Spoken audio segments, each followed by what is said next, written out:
Okay, weird place to stop, but I got a phone call, so it interrupted my video.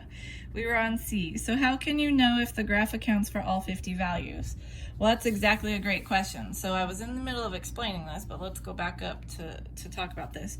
So in each column, we know how many people are represented there. So 4, 6, this one's 13 because it comes to the middle there. This I think is supposed to be 18. This one, the line kind of goes across here for 8, so it's below that, so I would say 7 and 2. And if we add all of these up, we do get 50, so you can see that there. Same thing here, right? 1, 2, 3, 4, 5, 6, 7, 8, 9, 10, 11, right? And you can add them all up and you're going to get to 50. So how can you know if the graph accounts for all 50 values?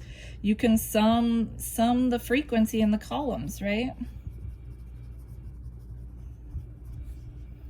In the columns, right? Why are the columns shorter in graph B? Right? So the highest here looks like it's 6. So why are the columns shorter in graph B? Well, it's just because the spread, the intervals are shorter, right? So I'm going to be more precise in my data, right? So why are the columns shorter in graph B? The intervals are smaller.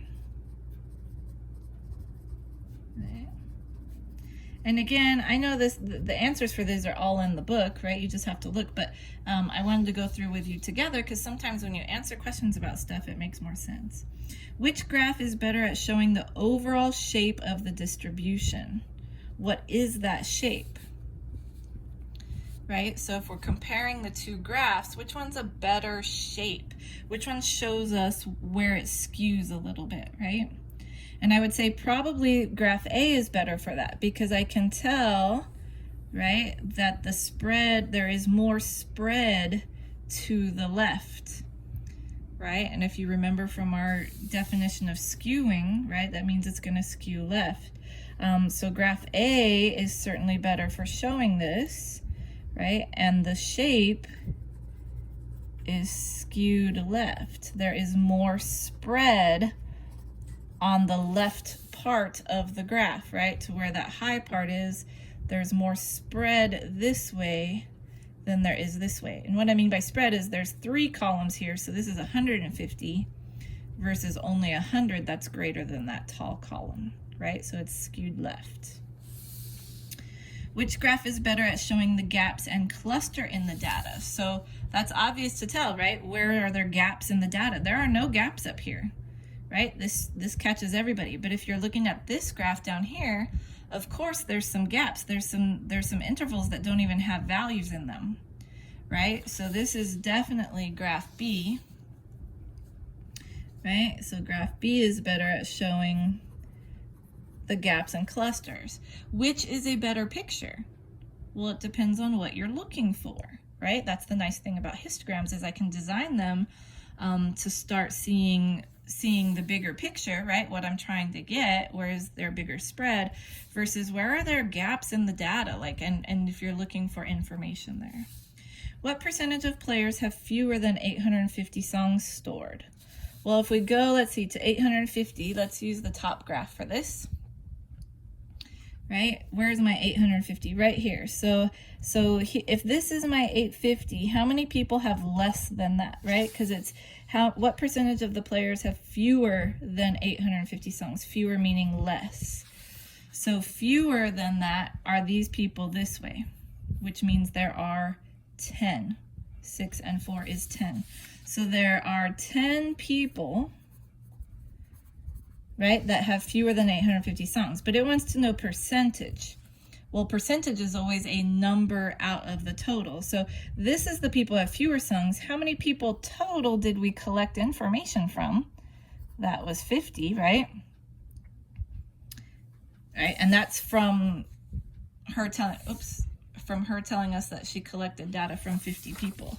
So 10 out of 50 is 0.2, which is 20%, right? So what percentage of people? 20% of people had less than 850 songs. Okay. Oops, let me show the whole answer there. Okay. So that's a look at histograms and what information we can gather from them. Okay, so now let's talk about percentile rank, right? So histograms, percentile ranks, right? So histograms we've covered. Let's go ahead and talk about percentile rank. So percentile rank, right, basically says how many people are below this percentile, right? So percentile rank is the percentage of data values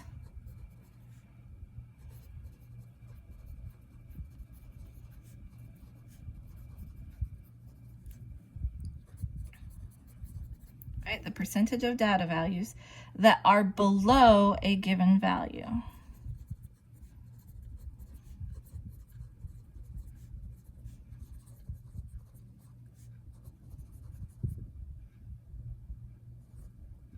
Right, percentile rank. Okay, so let's look at an example. That's really all there is to it, so let's look at an example and do. Oh, so let's put example B. So we know, right, example in text. And I guess you don't have to write that if you're writing the examples down or whatever, but you can always go back to these. All right, so here's our example. Here's the solution for the first one. Don't get hung up there. I suppose, let me see if I can cover that up.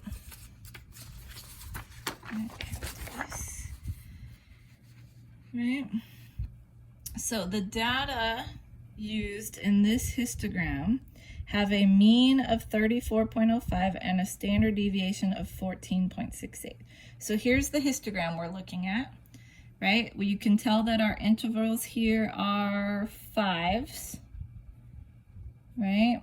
Not really what we're using here, but you could tell that the intervals are 5s.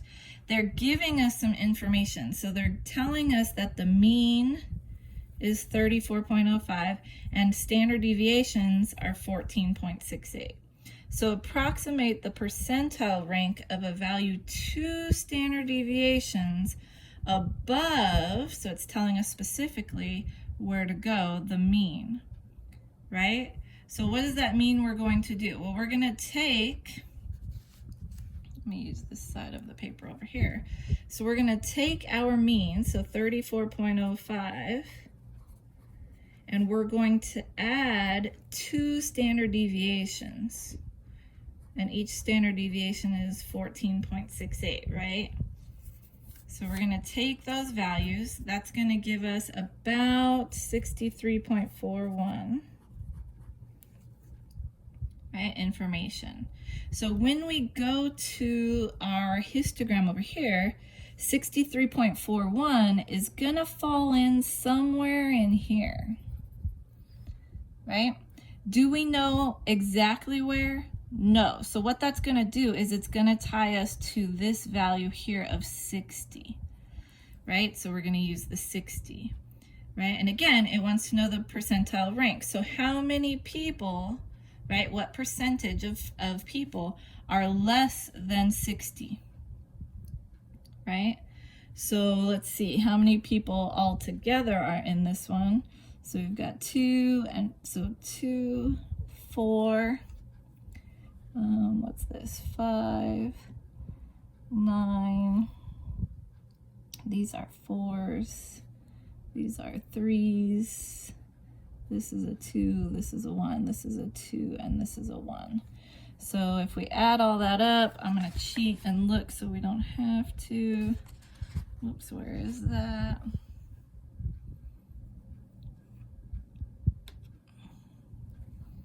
So there are 40 here. That's what we're looking for, is there's 40 total. That's what I didn't want to have to do and then add it wrong. So there's 40 people represented, right? All right, and we know, let's see, if there are 40 people represented, then I'm not going to count up all of these. I'm going to just count up these, which is 3, and I'm going to subtract. That's a lot faster to get to the total of what that is. So 40 minus 3 is 37, right? So this is going to be 37 out of 40 are less than right, this way, that 2 standard deviations above. 37 out of 40 is about 92.5%, right? So when we're saying what percentile rank, we would say about the 93rd percentile, right?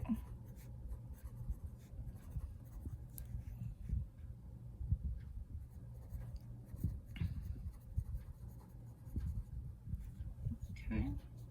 So approximate the percentile rank of a value 2 standard deviations above the mean. So first thing we did, 2 standard deviations was 63. So where is that on the graph, right?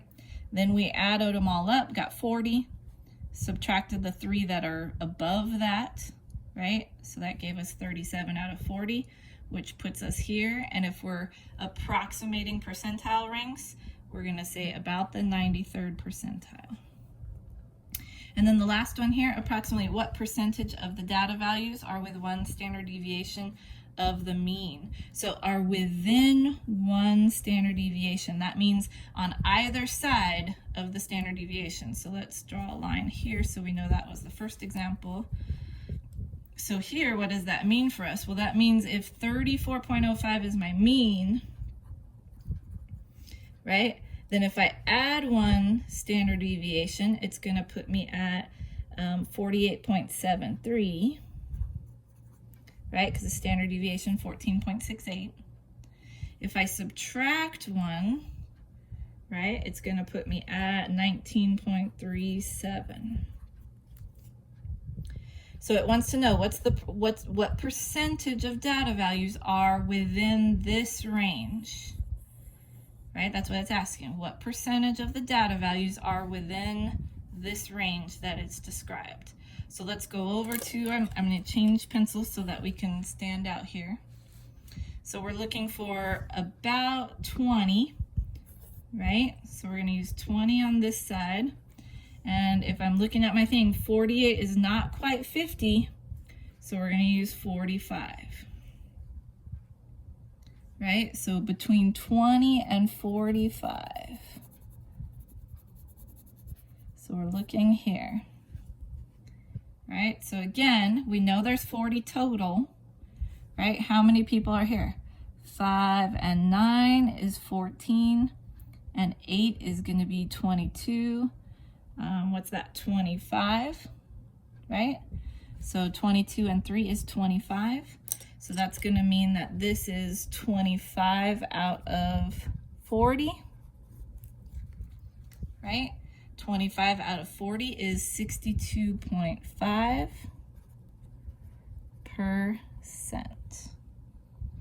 right? So 62.5% of the data falls between 1 standard deviation of the mean. Okay, and that's going to do it for this set of notes.